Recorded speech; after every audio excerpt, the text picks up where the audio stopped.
Once upon a time, stories of fantasy. People suffering with OCD aren't living a fantasy. Even though there are a lot of myths that go around obsessive compulsive disorder, their stories are real. These are stories from the OCD side. Real people, real stories brought to you by FamilyOCD.com and InvisibleWheelchair.com. We want your story. Go to InvisibleWheelchair.com and contact us to tell us your story here. OCD is real.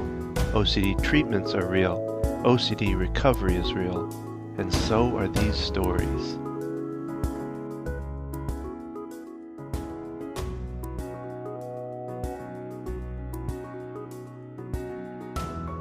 So welcome to the Invisible Wheelchair's Stories from the OCD Side. And today we're talking with Claire. And Claire, I'm so glad that you're here and you're willing to tell your story, because I think it's so important for people to hear other stories, as it can be inspiring. So welcome. Thank you so much. Thank you so much. So we'll get right into let's get into your story, because I'm really fascinated to hear it. Okay.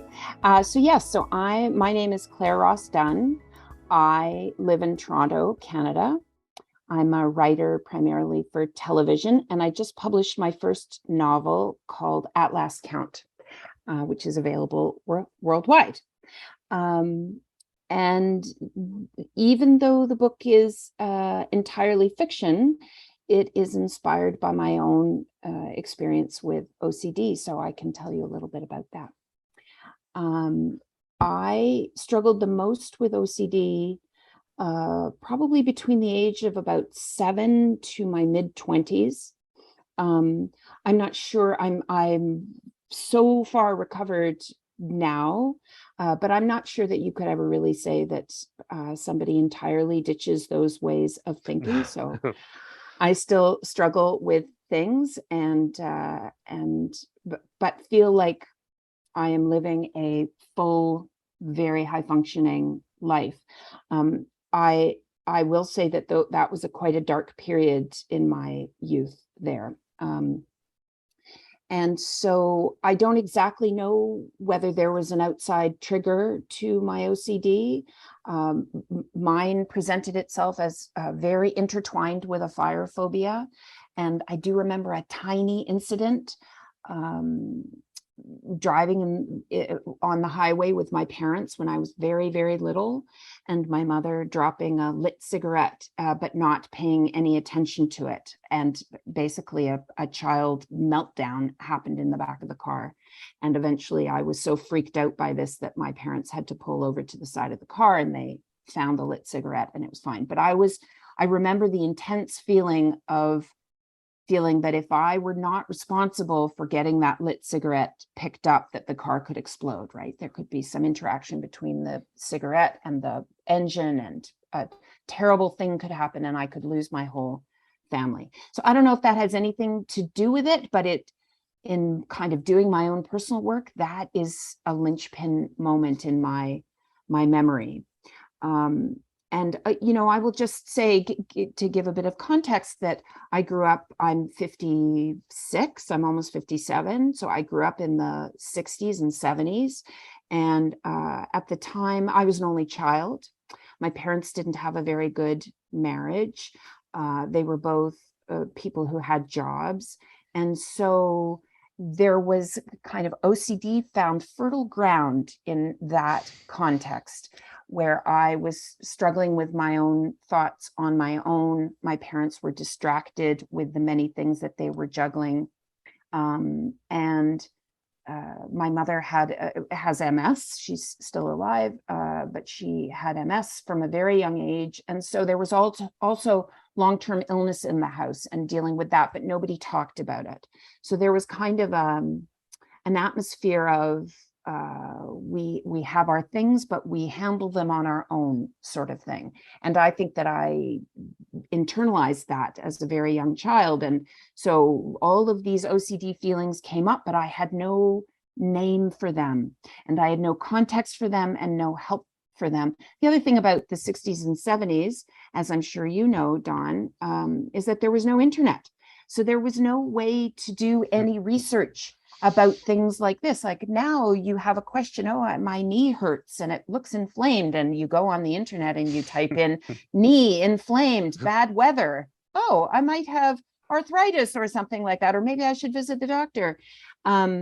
But at the time, the only way to get information was to go to your local library and rifle through index cards in long, Yeah. thin drawers and hope that you landed on the right topic. I'm not even sure I had the language to call OCD what it was. I think it was when I was much older, in my late teen years, that I kind of figured out, saw a movie or something like that.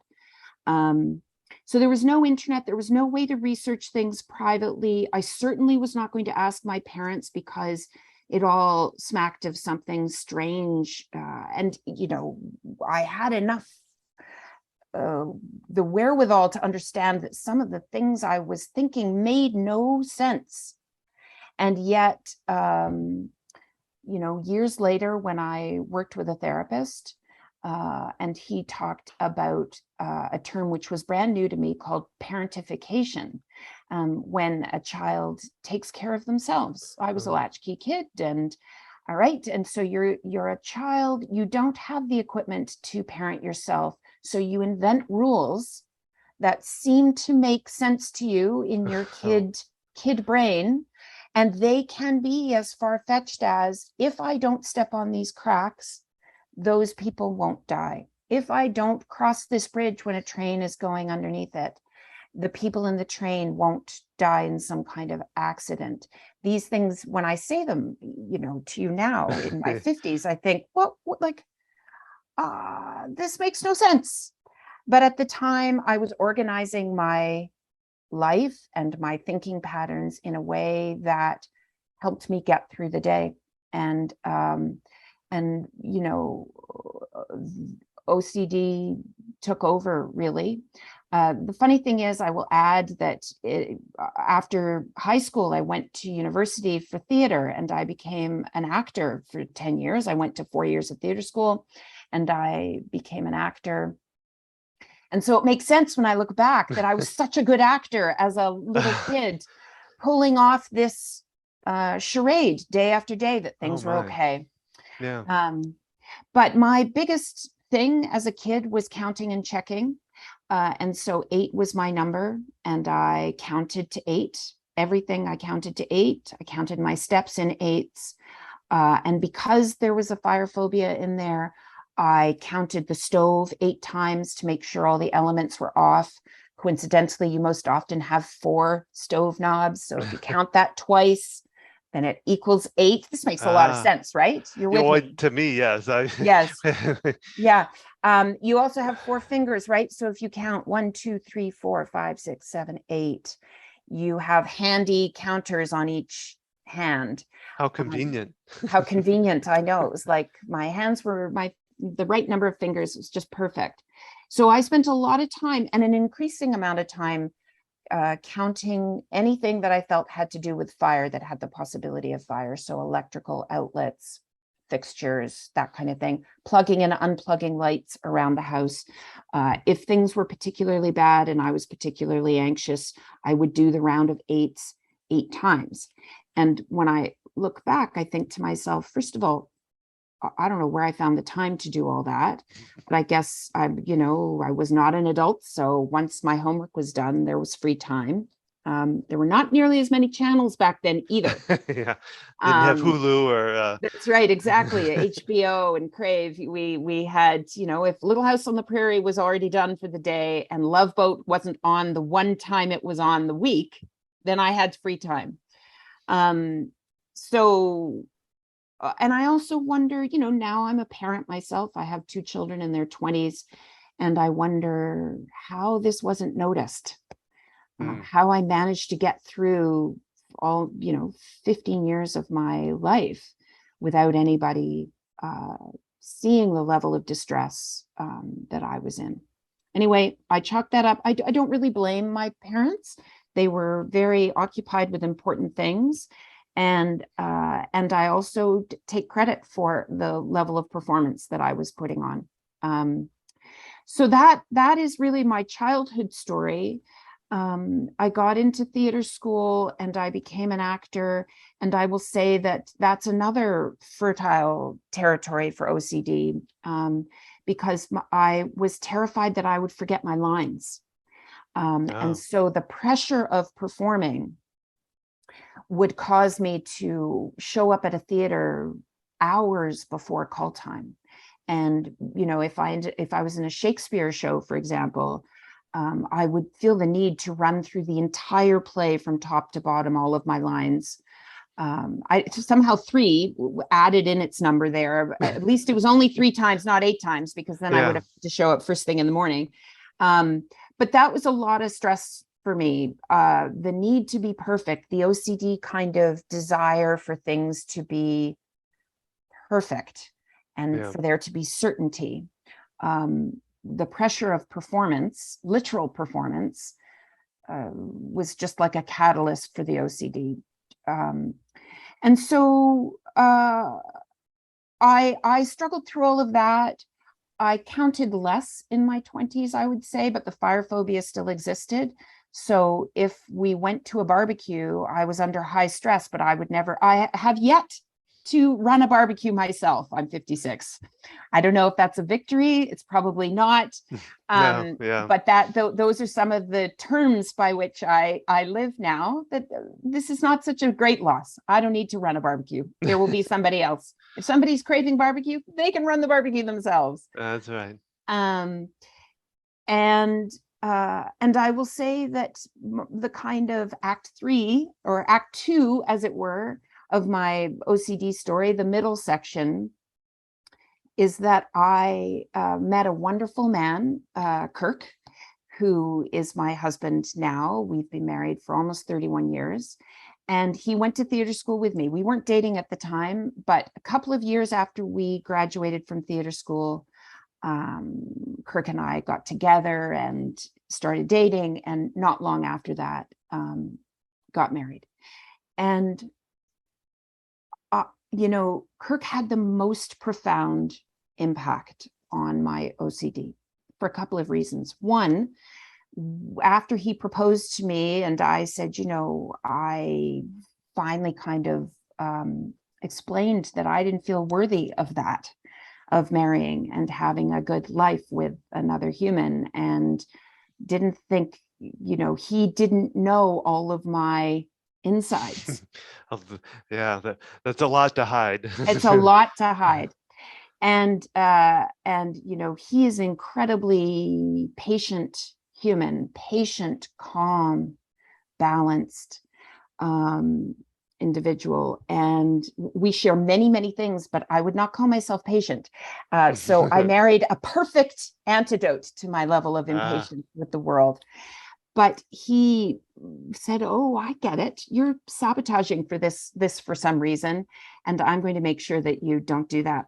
And so I chose that time to go and see a therapist and said, "I have said yes to this human. I want him to be my husband, but I'm so full of anxiety about getting married."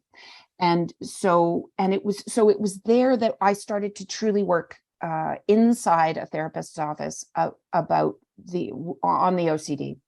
Meanwhile, Kirk, he learned my secret and he did not run away. he didn't run away. He didn't He get his did, shoes on and run. no, he didn't. Has definitely stayed in for the long haul, for which I am eternally grateful. And And it is a very long haul too. yes, We're still in that haul a little bit with our kids, so I understand that one too. yeah, yeah, it's a long haul. And I felt like I was we got married when I was 26. It was just so all of these things were happening and improving, and my OCD was not as bad as it was when I was a small child, completely on my own. But there were things to work out, Yeah. and so we did work on those things, and we lived together. And I will just share one amazing turning point that happened for me, which is that I will never forget the day we were going somewhere. We were going to be away for a few days, which has always been a moment of high anxiety for me, because it means leaving the house and trusting that you checked the stove and all the things enough times. Yeah. And the fear is incredibly elevated that the house will burn down, the neighbors' houses will catch fire too, the whole block will go up in flames, and it will be my fault. I will be responsible for all those things. And Kirk, so we're standing on the porch with our luggage, and Kirk says, "Let me go in and check for you." And I looked at him and I said, "So first of all, you promise that you will do that well. Like, it's not a glance. You have to really look hard at the stove and make sure that these elements are off." "Yes." "And you won't forget to unplug the toaster." "No." "And you will check the oven too, because the oven is a different thing than the stove elements. You need to be thorough." "Yes, I will do that." And my level of trust in him was so high that I said, "Okay." And he said, "So if it happens, and it will never happen, but if it happens that the house burns down, in this moment, I hereby announce that this responsibility is mine, not yours." I had never felt anybody take on a thing like that and honor my strange brain patterns in the way that he had done in that moment. And so he stepped back in the house. The front door was open. I had a direct line to the kitchen, and I watched him do all of that. And we turned around and I got into the car with him and we drove off. And you know what? The house did not burn down. So I'm just saying that such a tiny moment was so momentous to me. Part of what I think cemented my relationship with him, that I could trust him with this incredibly important thing, and things calm down from there. I didn't have to check. Now, I will admit that I check the oven, when I leave the kitchen, I check the oven. And when I leave the house, I check the oven. But Because only I think once? these are only Aha. on a good day, I check the oven once. On a stressful day, I check the oven twice. I never let myself get to 3 times. And if I'm having anxiety about it because we're going away, I still practice this trick with him, and that he will be the last one to check. And, I'm not a therapist. I don't have a PhD in neuroscience and OCD and all of those things.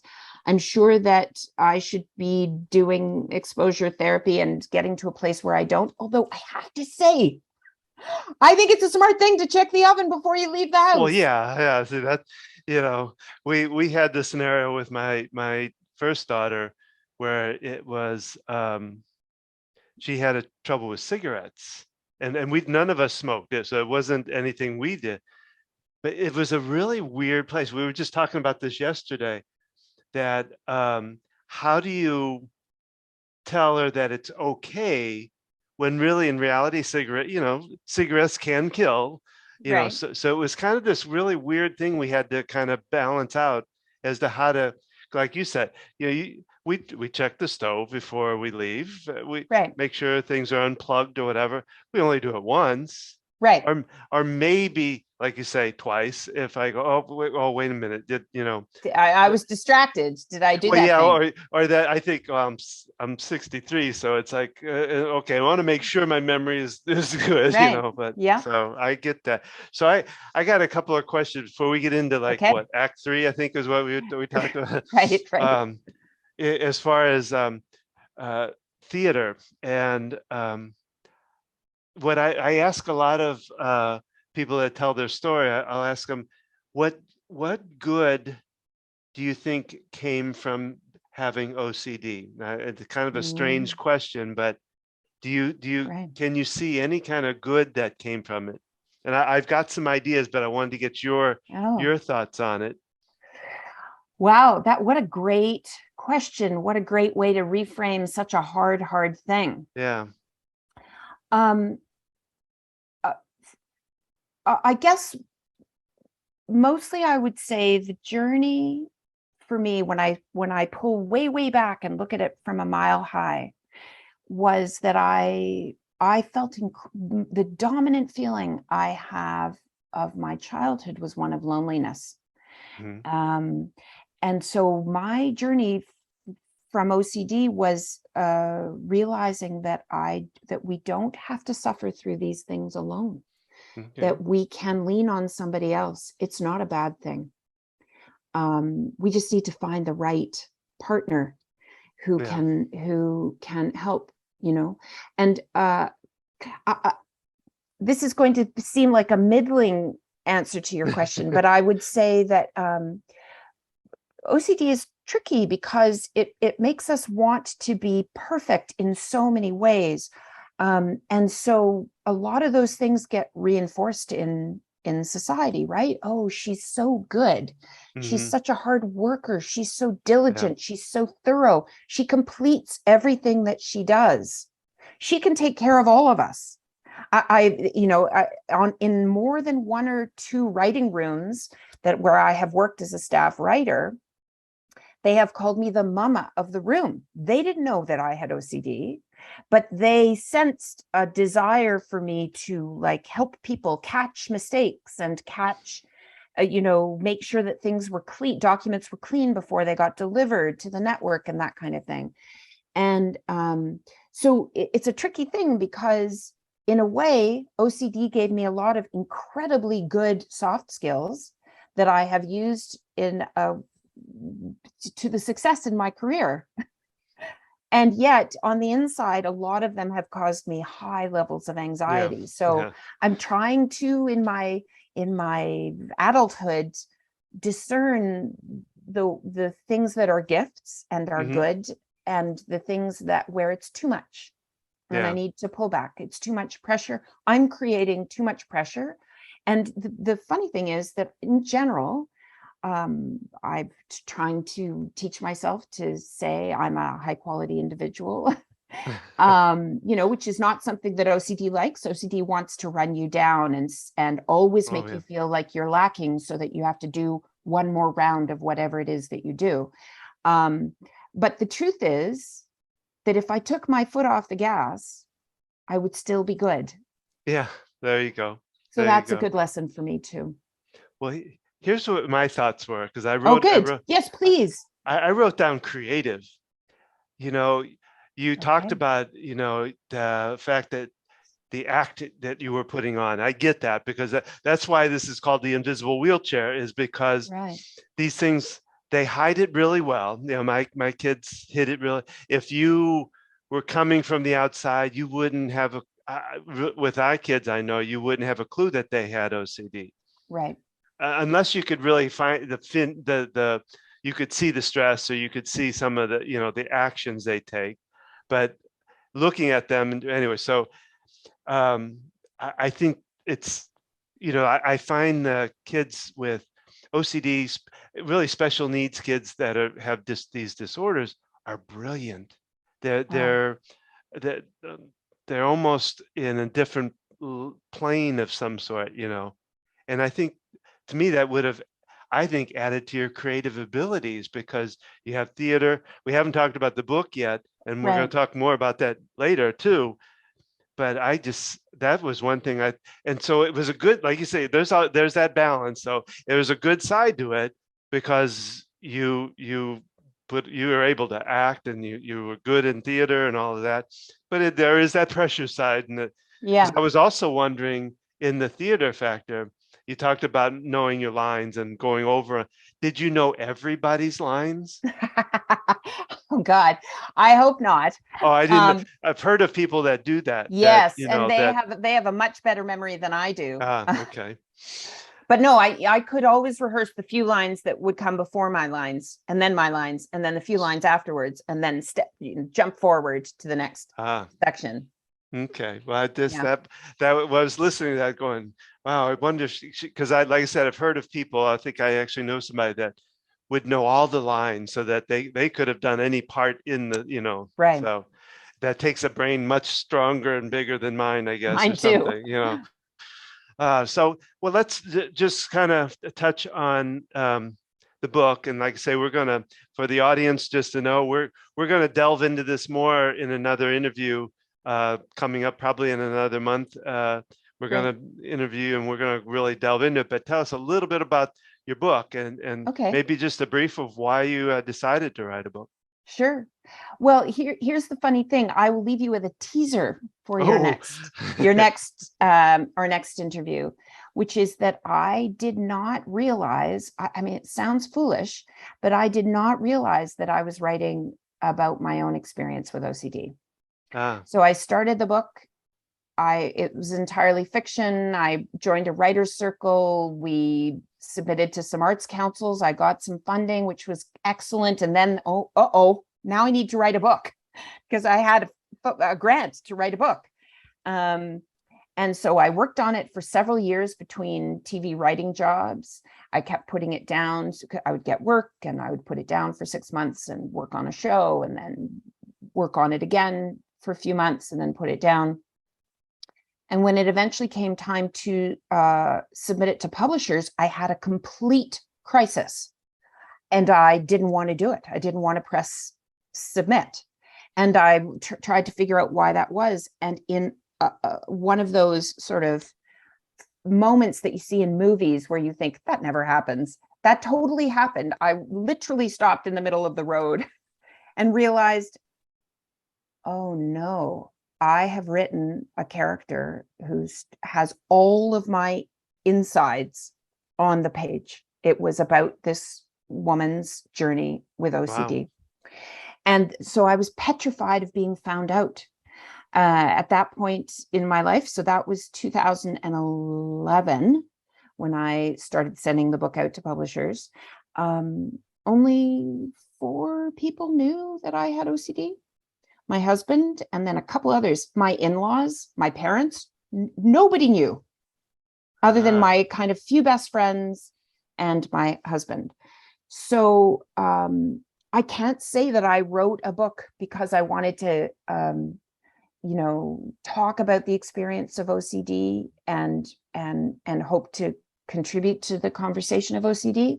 But I will say that in a very surprising turn of events for me, mostly, I am the most surprised. I realized that that's what the book was about. So then I stuck the book in a drawer for 8 years because I was too afraid. Wow.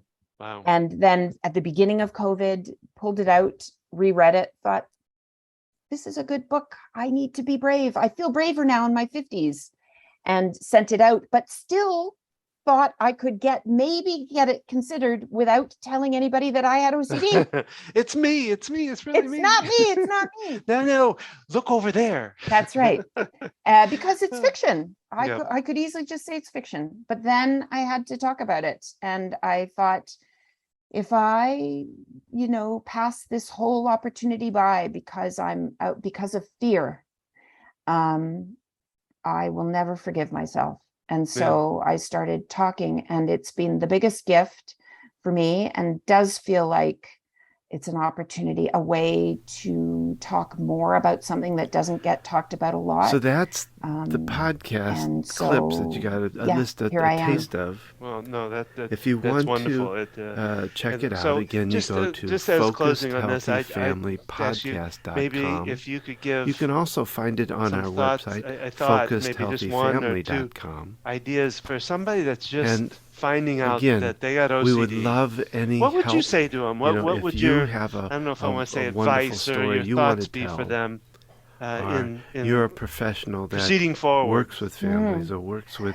I think I would say 2 things. We want to have you on the show. One we want is to interview you. You don't have to believe everything your brain tells you. Or if you have a subject or a topic that you'd like to hear, you can leave it we on are the smart, comments but sometimes on the Focused Healthy Family Podcast. We're misguided website. in how we take care of ourselves. You can also leave it here so on I the think Invisible way back Wheelchair to that small child version of podcast myself, also. who was comments here. We will get either he was one. suffering under parentification, trying to be my parent and the kid. It was only my job to be the kid. Foreseeable future. I needed to find someone to help me to be my parent and to help me through that. So look for that. So And I'll that's, remind I you think too, if you have a I story frequently say that for to the myself. invisible Don't wheelchair about believe your OCD and your everything your brain anxiety, tells you, we'd Claire. It's love to not have always that and hear accurate. from you on that. And then the So second thing thank you is for about listening reaching out today. I and hope getting you'll help. check out Like the I can't sing the focusedhealthyfamilypodcast.com praises of to my see husband enough what for that sounds being like. You willing can to hear be in Gina the and I trenches with me telling our and stories thinking and that I was talking. worth So fighting thank you for, for taking the time today. and that everybody has that support person out there. They just need to find them. They don't have them in their social circle. They need to find a coach or a therapist who will be that support person for them. And that, we can't do these things alone. I wasn't able to. Yeah. So No, that's very true. I call him a compassionate coach. Yeah, that's a great term. Yeah. So, well, Claire, just real quick, the name of the book again, and then do you have a website that people Yes. Yeah, for sure. So the book is called At Last Count, and it is published through a wonderful independent publisher in Canada called Invisible Publishing. So you can either go to Invisible's website, or you can buy the book from any bookstore internationally. It's available around the world, or from Invisible Publishing's website, or any online or independent bookstore. Or you can go to my website, clairerossdunn.com. Cool. Well, we will be, let my audience know, we will be talking more with Claire, because I want to dig into the book, and I want to dig into her publishing and what she does and all that good stuff. Today was telling her story, which she did wonderfully. It's a great story, and I thank you so much. It's an inspiring story for anybody to hear. So thank you for being part of this. Thank you for having me. So that is our story for this podcast. Remember, we want your story told here. If you want to tell us your success story, or just want to tell us where you're at, simply go to www.invisiblewheelchair.com, then click on the Tell Us Your Story on the top left side, or just click the Contact Don button on the right side towards the bottom. We want to give you a voice to your story. Until next time, keep working on your story for a happily ever after ending.